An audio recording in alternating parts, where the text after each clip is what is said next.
Hi, and welcome to the Cornelius Seed Podcast. Thank you for checking out our podcast. Established in 1935, we're an American-owned and family-owned independent seed company. And we're excited to partner with you in our new podcast by bringing you 5 generations of agricultural experience and decades of industry expertise. In our podcasts, you can expect to gain valuable and timely information to aid you in making decisions for your operation. We'll keep things simple and informative, and much like our motto, Planet Profit. Welcome back to the Cornelius Seed Podcast. I'm Juan Camacho, Cornelius Seed Innovation Lead, and today I'm joined by Jeremie Parr, Cornelius Seed District Sales Manager for East Central Iowa. Jeremie has been with Cornelius Seed for 6 years and has been a certified crop advisor for over 25 years. So I'm excited to get an opportunity to pick his brain and get some thoughts on some timely agronomic topics. Jeremie is helping me with this podcast right now while he's on the road. So if you hear any dinging or door shutting in the background, rest assured it's not you, it's us. So Jeremie, thank you for taking some time out of this hot day for this conversation. How are you? I'm good, Juan. Thanks for having me. And I did manage to find a quick parking spot here so we can do this safely. Awesome. Good. Thank you. Thank you. Well, I'll jump right in. I know time is precious. And so, it's that busy time of year right now where, especially since most of Cornelius country now has a compacted planting window due to all the moisture we were getting. That delay in getting out in the field is changed things up a little bit with now a non-existent early soybean planting window and some decisions that need to be made around fertilizer and herbicide programs. But before we get to those and other topics, let's first touch base on something that some growers have asked about. And, a lot of folks like to get their spraying done on their rye and other cover crops. What are your thoughts, or what are some things to consider in deciding whether or not you can plant green?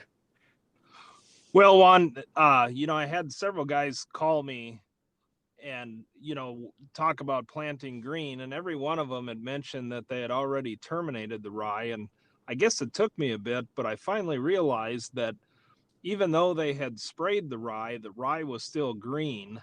And I think the confusion point with guys is that so if you're going to plant corn into green rye, that actually has to be done before it's terminated.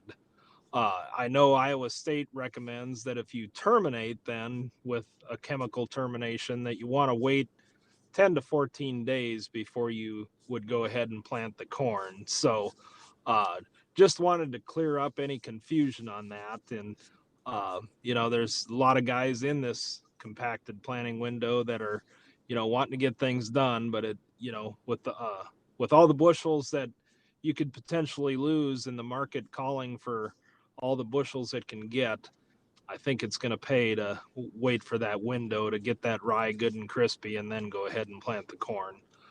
Now, soybeans on the other side, I would say because of the compacted planting window right now, I'd almost recommend planting green or at any time, but soybeans are a lot more flexible as far as that goes. Yep.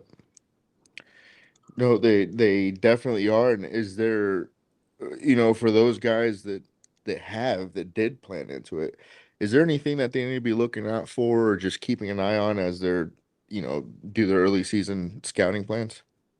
Yeah, I would keep an eye on it. There can be some black cutworm issues, maybe even army worm. We had the army worm move in last year in alfalfa later in the growing season, but that green material can be a kind of a refuge for some of those insects. So it's kind of like, anytime you change your practice, you want to keep a close eye on things and, just be ready to go in with a rescue treatment if you see some insect pressure.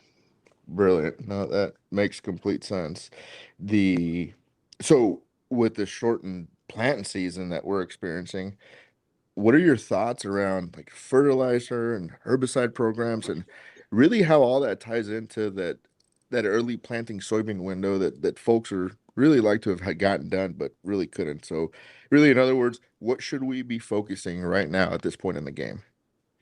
Yeah, so that early soybean planting window in my area anyway, really if you don't have the soybeans probably planted around that 25th, 26th of April, we really lose the advantage of planting soybeans early. So I'm just having my guys try and focus on planting corn right now. If you've got the person power to run both planters, that's great. But, if you're planting beans right now instead of corn, I think you're giving up more yield potential from the corn than you would be giving up in the yield potential of soybeans. So I think we need to focus on getting the corn in and then get switched over to soybeans and get them planted. No, that makes sense. I thank you for clarifying that, that's how it is in your area. And I'd encourage any of our listeners that have any questions to reach out to their local seed rep or district sales manager, just if you have any more follow-up on that. So with that being said, how would you say that ties into some of those premium programs for like herbicide and fertilizer programs? It, Yeah, so it is a little bit of a change now with the later planning dates. Some of those premium herbicide programs that you maybe would be putting on the 10th or 15th of April. I'm not saying they're not necessary right now, but again, I would like to see guys focus on planting. Um, and I know there's some concerns about whether they can get different products and so forth, but so far it seems like guys have been able to, call their suppliers and get things changed around and without too many problems.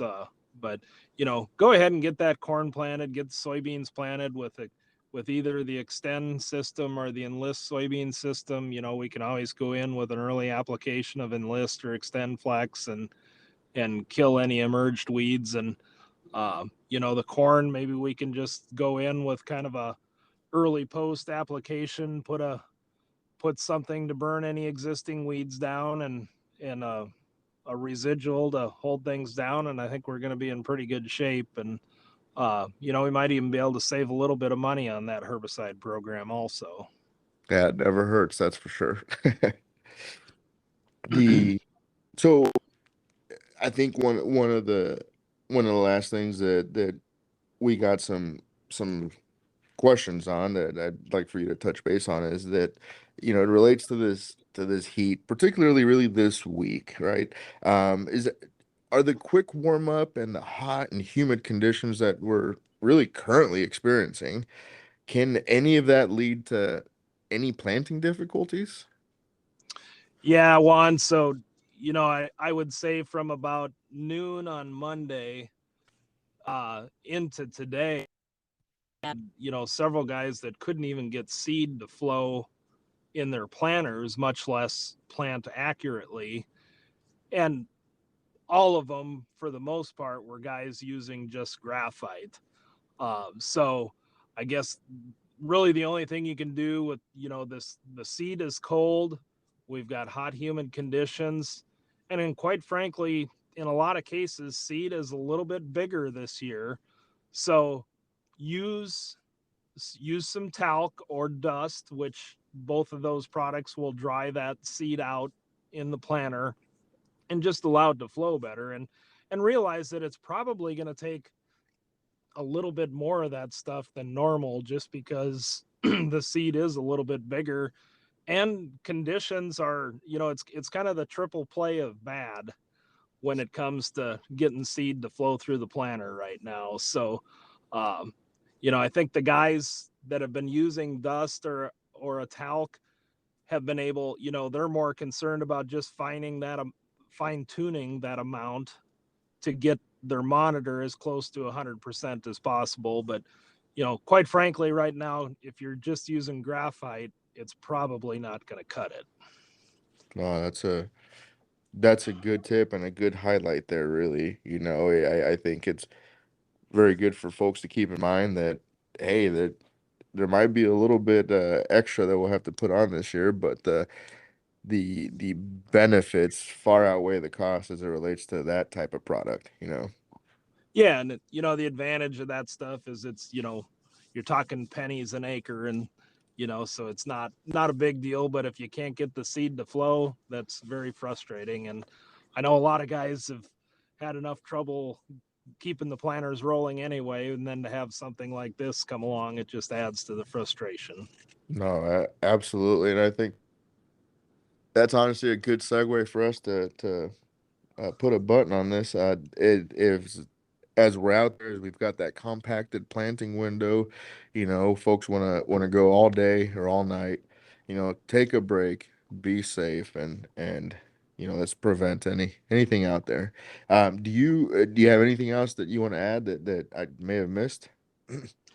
No, I just want to make sure that everybody knows, and in my area anyway, that the other night I think I answered my last troubleshooting call at 11:30. So, uh, you know, give me a call. It might not be able to, may not have the solution, but I'll work to find it. So, I appreciate that, Jeremy. Folks, any of you listening, if you can go to corneliusseed.com, get a chance to listen to some of our other podcasts or browse some of our contact info.